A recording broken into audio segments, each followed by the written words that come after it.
In example 2, we're going to analyze the effects of sample size on margin error and confidence intervals. So I mentioned in the introduction that sample size does have an effect. So in this example, we'll examine that a little more closely. We're told polling organizations in Canada frequently survey samples of the population to gauge voter preference prior to elections. People are asked, 1. If an election were held today, which party would you vote for? If they said they didn't know, they're asked, which party are you leaning towards voting? The results of 3 different polls taken during the first week of November 2010 are shown below, and the results of each poll are considered accurate 19 times out of 100. So before we get into the poll here, we'll look at our accuracy, our confidence in this poll.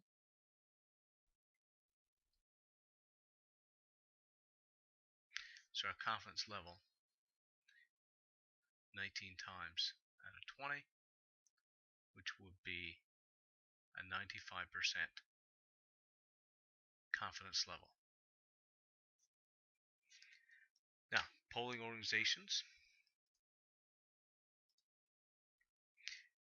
ECOS, and they had a sample size of 1,815 people and a margin of error of 2.3%.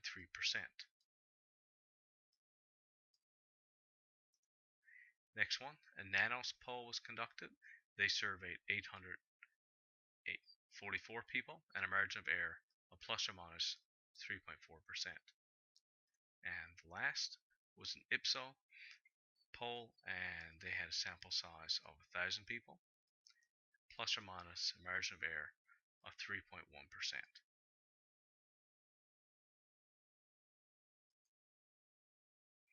So the questions were asked: how does sample size of poll affect A, the margin of error in the reported results, and B, the confidence interval in the reported results?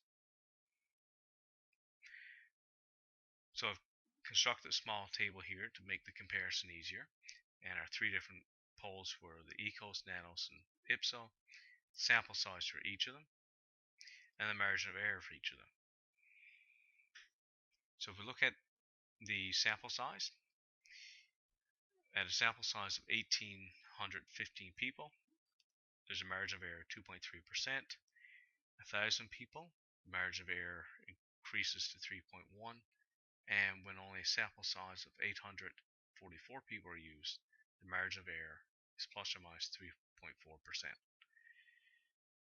So it's clear that as the sample size increases, the margin of error would decrease, the more accurate the results are. The confidence intervals for each of them were given. So we go back to our tables. not the confidence interval, but we were told that 29% people would vote conservative, 37% of people in the Nanos would vote conservative, and in the Ipsos, 35%. So instead of looking at all 3 different parties, we're only going to look here at the Conservative Party, but the trend and how it works would stay the same for the other 2 political parties. So with our confidence interval, if you're expecting 29% of the people in the ECOS to vote conservative,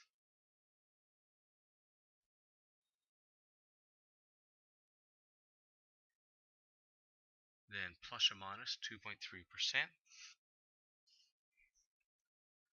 you could have 26.7% up to 31.3%.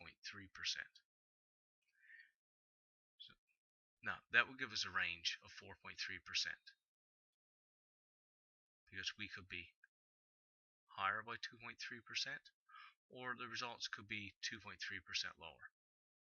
So the overall range is 2.3 plus 2.3, or 4.3%.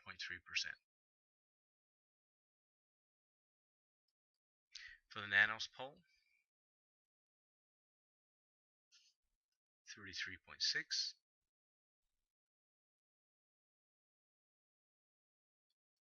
up to 40.4%. And for the ipso poll,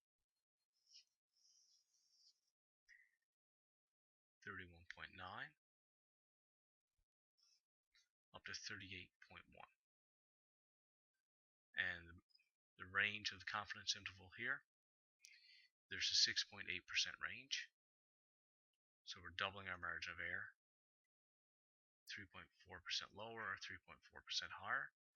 And here, 3.1% lower or higher. So as the sample size, if we look at a larger sample size, we have the smallest margin of error and the smallest range within the results. So again here, we look just at the Conservative Party, that from the Ecos poll, as low as 26.7% of people could be expected to vote Conservative, or 31.3%. But the target result was 29. These were just due to the margin of errors. And at 37%, minus your margin of error and add on your margin of error. And here for the ipso, 35% minus your margin of error and 35% plus your margin of error. So the results here, what we need to take out of this. So how does the sample size affect the confidence interval?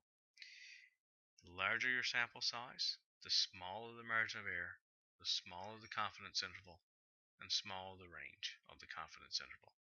So larger sample size, more accurate your polls are, the more faith you can have in them.